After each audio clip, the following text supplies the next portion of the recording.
Rishi Sunak pledged that the UK will absolutely not going back to austerity as new figures show the economy grew by 4.8% in the second quarter of the year. Chancellor Rishi Sunak has promised that the UK will absolutely not return to austerity. The pledge came after new figures from the Office of National Statistics, ONS, released on Thursday showed the British economy has grown by 4.8% in the second quarter of the year. When asked about how Number 10 will fund social care and climate change commitments, Mr. Sunak said the economy is recovering well. He told Sky News, "Well, the economy is recovering and it's recovering well. I think when it comes to the spending review over the autumn which we will do, what we're going to see is absolutely no return to austerity.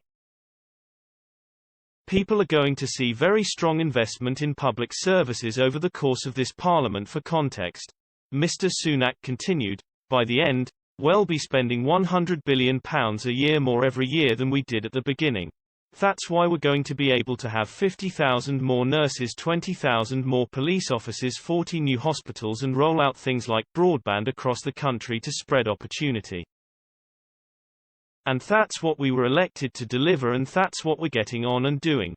The UK's gross domestic product, GDP, is estimated to have increased by 4.8% from April to June following the easing of coronavirus restrictions, the Office for National Statistics reported this morning. Education has also boosted the economy since schools reopened in the second quarter as well. However, the GDP is now 4.4% below the pre-pandemic level. The figure is below the 5% the Bank of England expected.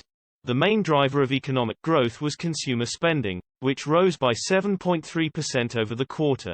In April, non-essential retailers reopened, as well as outdoor dining, gyms, and hairdressers. In May, customers were allowed indoors in pubs, restaurants and cafes.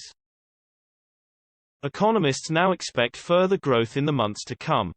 Sandra Horsfield, an economist with Investec, said confidence among consumers and businesses was likely to build over time as long as there was no return to lockdowns. How smooth the transition will be is the big unknown, with perhaps the biggest question marks hanging over the performance of the labour market once the furlough scheme fully ends in late September, she said.